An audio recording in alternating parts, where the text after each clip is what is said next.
మనందరికీ తండ్రియు, మన రక్షకుడును, మన ప్రియ ప్రభువకు శ్రీ యేసుక్రీస్తు శుభనామమున మరి మీ అందరికి కూడా ఉదయకాలము ప్రత్యేకమైన వందనాలు తెలియజేసుకుంటున్నానండి. మరి మన దేశానికి మరి సరిహద్దుగా ఎవరెస్ట్ ఉంది. అవునా? అది మరి ప్రపంచంలోనే ఎత్తైన మరి ఎవరెస్ట్ శిఖరాగ్రము. మరి దాని మీదకి వెళ్ళిన వారిని ప్రత్యేకంగా మరి మనం మరి ఇదివరకు పేర్లు వింటూ ఉండేవాళ్ళం. ఇప్పుడంటే మరి టెక్నాలజీ పెరిగింది. అట్లాగనే మరి ఎన్నో రకాలైన మరి వసతులు వచ్చినాయి. ఈజీగా మరి ఏమన్నా వెళ్ళగలుగుతున్నారేమో కానీ మరి ఆ ఎత్తైన ఎవరెస్ట్‌ని ఎక్కిన వాళ్ళు ఎవరు అని చెప్పేసి మనము అలాగనే గిన్నీస్ బుక్‌లోకి ఎక్కారు. అవి ఎక్కిన తర్వాత అని చెప్పేసి మనం వింటూ ఉంటామండి. మరి మన యొక్క మరి పరిశుద్ధమైన దేవుడు తన పర్వతం మీద కూడా మరి ఎక్కదగిన వారెవరు అని మనల్ని ప్రశ్నిస్తూ ఉన్నప్పుడు మరి మనల్ని మనం ప్రశ్నించుకుంటున్నామా?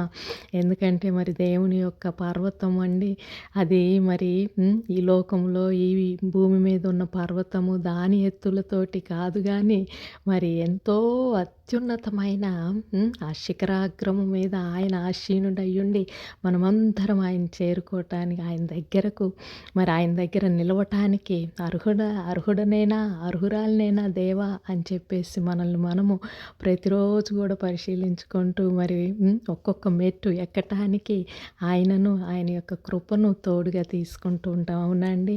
మరి యాకోబు కూడా ప్రయాణంలో మరి పారిపోతూ ఏశావు దగ్గర నుంచి మరి జన్మ హక్కును తీసుకొని అట్లాగనే జ్యేష్ఠత్వాన్ని మరి తీసివేసుకొని మరి పారిపోతూ మధ్యలో మరి మరి ఒక చోట మరి నిద్రిస్తూ ఉన్నప్పుడు ఒక నిచ్చెనను చూచాడంట. పైకి దేవదూతలు దిగుతూ వస్తూ ఉండంగా మరి ఆయన మరి తర్వాత పద్దనహారాముకు వెళ్ళి మరి ఆయన యొక్క ఆ పరిశుద్ధతకు ఎంతగానో మరి అక్కడ తర్ఫీదు పొందారు. అట్లాగనే మనం కూడా మన దైనందిన జీవితంలో మరి ప్రతిరోజు కూడా ఈ లోకము నుంచి శరీరము నుంచి అట్లాగనే అహంకారము నుంచి ఎన్నో రకములైన మరి ఈ లోకంలో నేర్చుకున్న ప్రతి ఒక్క మరి ఆ మెట్టుల నుంచి దిగుతూ అలాగనే దేవుని యొక్క పరిశుద్ధతలో మరి ఆయన పిలిచిన ఆ మెట్లు ఎక్కటానికి మనందరం కూడా సిద్ధపడుతూ ఉంటాం. అవునండి. మరి 24వ కీర్తన దావీదు రాసిన దాంట్లో యెహోవా పర్వతమునకు మరి ఎక్కదగిన వాడెవడు, ఆయన పరిశుద్ధ స్థలంలో నిలవదగిన వారు ఎవరు అని చెప్పి ఒక ప్రశ్న ఉంది. దానికి జవాబు కూడా ఉందండి.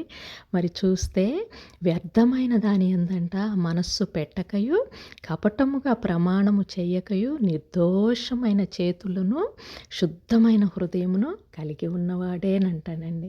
మరి వాడు యెహోవా వలన ఆశీర్వాదమునందునంట. కాబట్టి మరి అలాగనే నీతి మన ముందు వెళ్తుందంట. కాబట్టి మరి నీతిని మనం ఆశ్రయించుతూ మరి దేవుని యొక్క నీతి ఆయన పరిశుద్ధత మన ఎడల ఆయన చూపించిన ఆయన కృప మనకు సదాకాలము తోడు వచ్చునుగాక.